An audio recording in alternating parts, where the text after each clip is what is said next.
Hello, and thank you for coming to our recording here on YouTube. I think we've all heard the news about SAP announcing the Business Suite on HANA. My name is Frank Dravis. I am the Director of Global BI and HANA Services at Utopia, and I want to take a few minutes with you and discuss, our point of view of what this means about having Business Suite. I've got here the link to the SAP press release. It's about 2 or 3 pages long, and there's quite a bit of information in there. And in particular, there's this paragraph I wanted to cite for you that I think is important and really sets the tone for the success of ECC, what we call ECC on HANA. ECC being the command console for SAP ERP, otherwise known as the Business Suite. So if I use ECC, forgive me, that's the acronym I always use.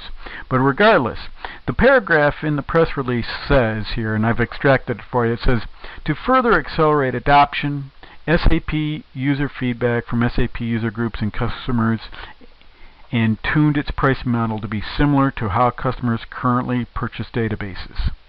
The pricing model will be based on the percentage of application value and is extremely competitive to market alternatives.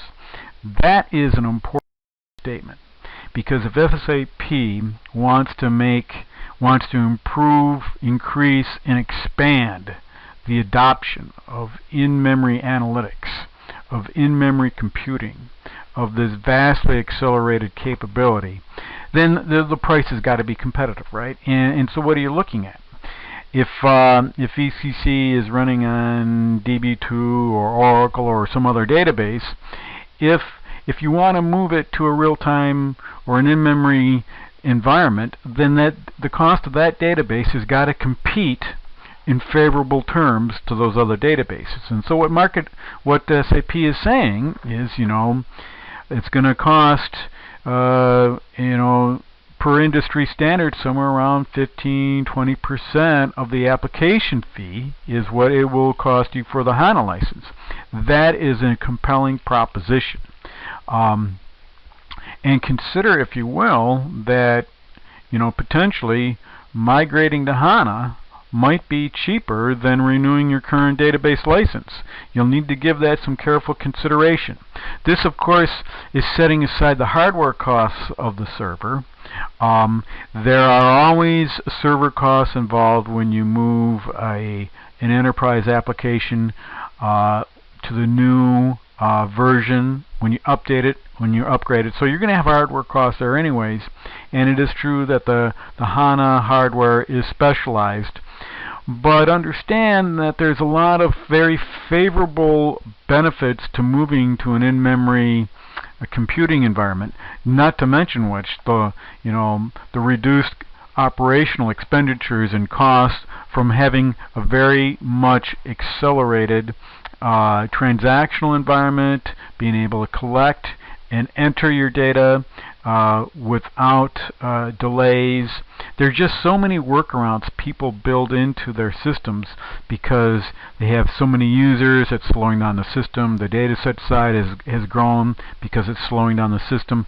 These kind of insidious costs creep in, and they go away when all of a sudden you're getting 10x or 100x performance increase. So I'm going to put together a force field diagram that outlines those various forces that are interacting on the market movement towards these in-memory computing, and particularly how it benefits SAP ERP. So watch for that in a separate YouTube recording. Now understand that when you move over ERP onto HANA, you can either do a migration or a re-implementation. There are subtle but very important nuance differences between those two. For those of you in the know, you understand what I'm saying. For those of you who don't know, it is about moving ERP into HANA, and we can have a further conversation when and if that ever becomes important to you, what those differences are. But also, those of you in the know can understand that A hybrid deployment is particularly appropriate for ECC on HANA. And that is, you will have the entire application running on HANA, but you can use ASC or IQ for nearline storage. SAP ASC or SAP Sybase IQ. Having those as nearline storage gives you the various options of scaling your server size to where you need it, but also if you have data that maybe you don't want to archive, but you still want immediate access to, then ASC on disk or IQ is a great way to put those portions of the data that you don't want in memory. And that's part of the ECC objects, and the HANA version of the application can reach out to those platforms and pull data in. That's a powerful thing to consider in your deployment strategy. So, with this announcement, the SAP market and ecosystem is changing. SAP applications in HANA, on HANA in either Go general availability or ramp up are increasing.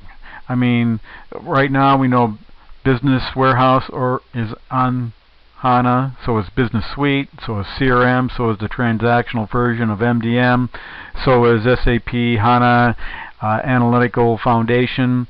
So and this is just a subset of the total applications that are being added to HANA and that sort of real-time environment. So this kind of raises these ecosystem considerations. Like it certainly changes the dynamics of SAP BW, because if you've got ECC on HANA, then all of your reporting in your BI suite that follows down line needs to have the same level of performance as ECC, because why would you want to have a very high-speed operational environment and then spawn off to a relatively slow disk-based environment to do your data mart or BI analysis? So understand that this is going to drive your whole chain and performance of your whole information chain throughout your enterprise. It starts with ERP. Data compression of HANA, there's another thought for you here, and that is it'll raise the threshold for archiving, because in the past, the general guidelines was to, once the data set size got around 600 gigabytes for ERP, to start considering archiving. Well, because of the natural threshold of the column or data store in HANA, it'll, whether you're going to get about 3 to 1 or maybe 5 to 1, depending on the density of the data and the dynamics, it effectively raises your threshold of what information you need to archive. And so therefore, if you go from, say, 600 gigabytes to 1.2 terabytes or maybe 1.8 terabytes or higher, this increases the availability of your historical data and the depth of your transactions, and provides for more complete analysis in your real-time environment.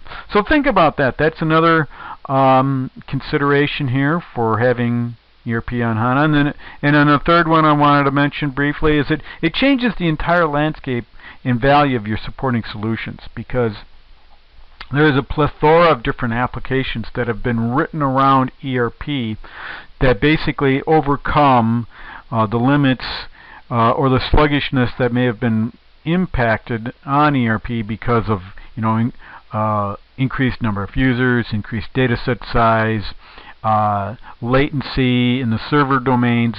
Well, a lot of those things go away when you go to in-memory performance. And so that whole surrounding ecosystem changes with ERP on HANA.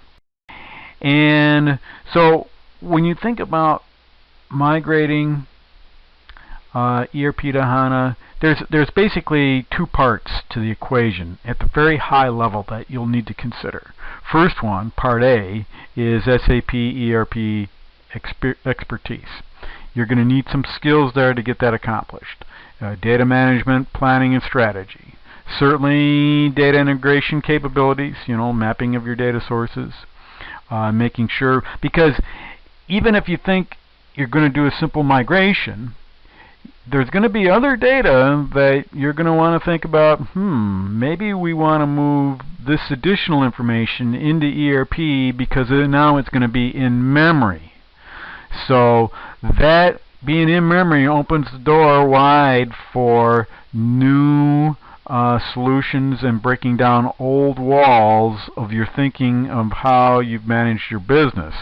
So consider, if you will, that you may want to load additional information into ERP now that it's on HANA. So you're going to have data integration expertise, certainly SAP ERP functional knowledge, whether it be on material master, plant maintenance, sales and distributions, etc. And then domain knowledge is always very important, because you've got specialized reports, data sets. You're going to have to do some regression testing. Knowing the data, whether it's for CPG, transportation, or oil and gas, is very powerful whenever you move a mission-critical application such as ERP. And then part B is, of course, the HANA expertise. All right? Some skills you're going to want there is HANA implementation strategy, your real-time application or replications, whether you're going to be using SLT or data services, SAP application interfaces, integration planning. So those are, at the high level, part A and part B are the skill sets that you'll need to move SAP ERP to HANA. So I'd like to thank you for your time. I encourage you to consider the ramifications and the benefits of moving your ERP system over to HANA. And if you need more information, you can certainly click on these links, find more YouTube videos from Utopia, and of course you've got my email and phone number there. Feel free to contact me. Thank you for your time.